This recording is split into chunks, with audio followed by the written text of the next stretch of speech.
یہ 3.5 کروڑ کردوں کا گروہ ان 5 قومی ریاستوں میں بانٹ دیا گیا، جو یوں تو بظاہر مسلمان ریاستیں کہلاتی ہیں لیکن ہیں قومی ریاستیں۔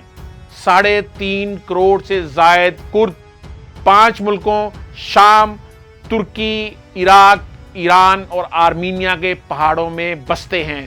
شمالی عراق میں کردوں کی آبادی 60 لاکھ، ترکی میں 1 کروڑ 80 لاکھ، شام میں 28 لاکھ اور ایران میں 48 لاکھ کے قریب ہے۔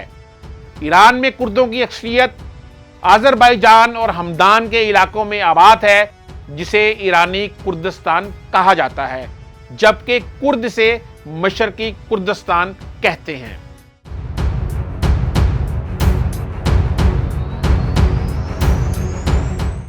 کردوں کی تاریخ ایران اور عراق میں بغاوتوں سے عبارت ہے۔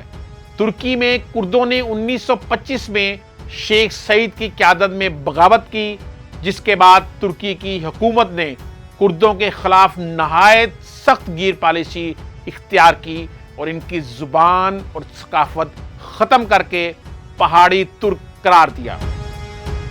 1937 میں بھی کردوں نے تنجیلی میں شورش برپا کر دی، جسے شدید بمباری سے دبا دیا گیا اور اس وقت سے کردوں کے خلاف سخت پالیسی اختیار کی گئی اور ان کے تشخص کو ختم کرنے کی کوشش بھی ہوئی، لیکن کردوں نے اپنے تشخص کو قائم رکھا۔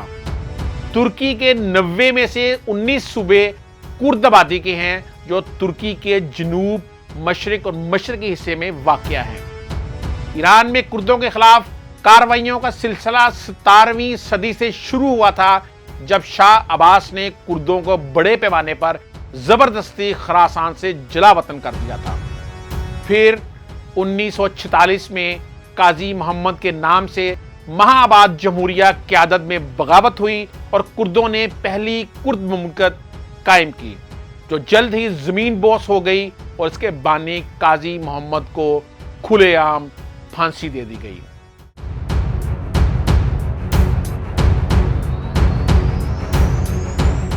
انیس سو 60 سے 1975 تک شمالی عراق میں کردوں نے مصطفیٰ برزانی کی قیادت میں اپنی جدوجہد کے نتیجے میں خود مختاری حاصل کی۔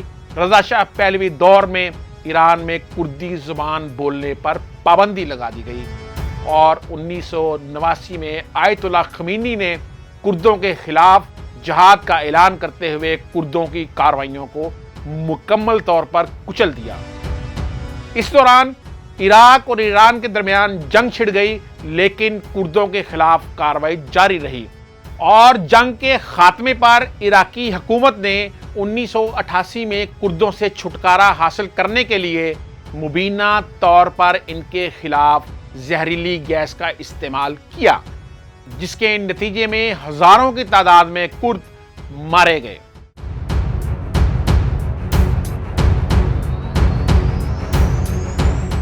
1990 کی دہائی میں ابھرنے والی القاعدہ نے جب اسلامی دنیا اور خلیج کا مستقبل خطرے میں ڈالا اور 9/11 کے بعد کئی مسلم ممالک خانہ جنگی کا شکار ہوئے تو القاعدہ کا زور ٹوٹ گیا۔ القاعدہ کی جگہ لینے کے لیے داعش نامی تنظیم ابھری۔ داعش نے عراق پر حملہ کیا۔ عراقی حکومت نے مزاحمت کی کوشش کی مگر ناکام ٹھہرے۔ کرد علاقوں سمیت عراق کے کچھ حصوں پر داعش قابض ہو گئی۔ جب پوری دنیا پہ داعش کی دہشت سوار تھی، تب انہی کردوں نے امریکی امداد سے داعش کے خلاف لڑائی کا آغاز کیا اور خون ریز جنگوں کے سلسلے کے بعد تمام علاقہ واپس لے لیا۔ ایک اندازے کے مطابق داعش کے خلاف اس جنگ میں کردوں کے 11,000 سے زیادہ جنگجو مارے گئے۔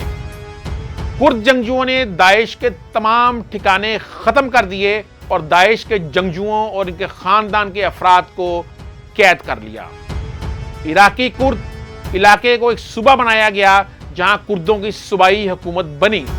بعد ازاں اس کو عراق کے اندر ایک خود مختار ریاست کا درجہ دیا گیا مگر آزاد نہیں۔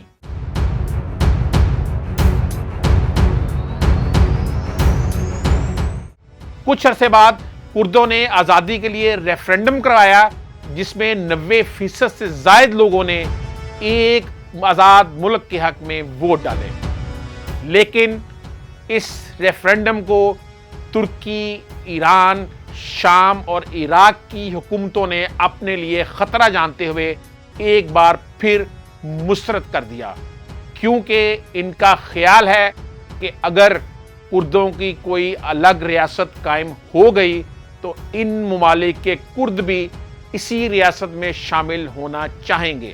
ترکی ان کرد جنگجوؤں کو کردستان ورکرز پارٹی کی ایک شاخ سمجھتا ہے جس نے پچھلی 3 دہائیوں سے ترکی میں کردوں کی خود مختاری کے حوالے سے آواز اٹھائی ہے۔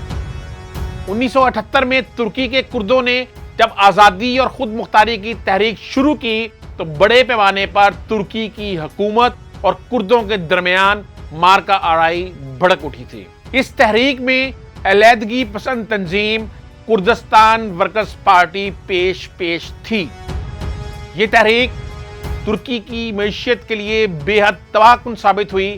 اس دوران ترکی کی معیشت کو 450 ارب ڈالر کا خسارہ ہوا۔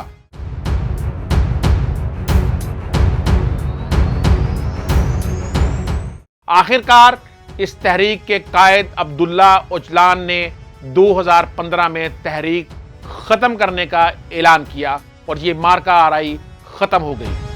ترکی نے کردستان ورکرز پارٹی کو دہشت گرد تنظیم قرار دے رکھا ہے، جبکہ کرد جنگجو یعنی YPG ترکی کے ان الزامات کی تردید کرتی ہے کہ وہ کالعدم کردستان ورکرز پارٹی کی کوئی شاخ ہے۔ ترکی نے کردوں پر نہ صرف ترک نام رکھنے بلکہ ان کے مخصوص لباس پہننے اور قومیت ظاہر کرنے پر بھی پابندی لگائی ہوئی ہے۔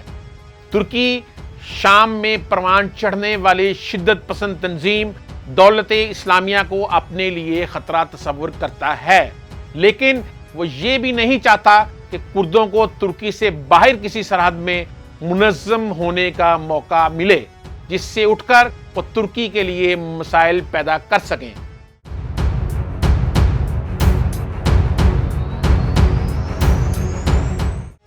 دو 2019 میں امریکی صدر ڈونلڈ ٹرمپ نے ان کردوں کو سرحدی پٹی خالی کرنے کے لیے راضی کر لیا۔ کردوں نے نہ صرف وہ علاقہ خالی کیا بلکہ خود وہاں بنے مورچے اور دیگر تعمیرات بھی توڑ ڈالیں، مگر 2 ماہ بعد اچانک ڈونلڈ ٹرمپ نے یہ کہہ کر اپنی فوجیں واپس بلانے کا اعلان کر دیا کہ ترکی یہ محفوظ علاقہ خود بنائے۔ ٹرمپ کے اس فیصلے کو کردوں نے پیٹھ میں چھرا گھونپنے کے مترادف قرار دیا۔ کب تک قومیت کے نام پر یہ کرد قوم فریب کھاتی رہے گی؟ کب تک کرد قومی ریاستی سرحدوں کے درمیان آباد رہیں گے، روزانہ قتل کرتے اور قتل ہوتے رہیں گے؟ کبھی انہیں عظیم کردستان کا خواب دکھایا جاتا ہے تو کبھی علاقائی خود مختاری کے نعرے ان کا مقدر بنائے جاتے ہیں۔ کیا یہ سب کرد رہتی دنیا تک ایک شناخت کی تلاش میں خاک و خون میں نہاتے رہیں گے؟ اگر آپ نے ابھی تک ہمارا چینل سبسکرائب نہیں کیا تو اس کو سبسکرائب کر لیں۔ ہم کوشش کرتے ہیں آپ کو تاریخ کی مفید معلومات ملتی رہیں۔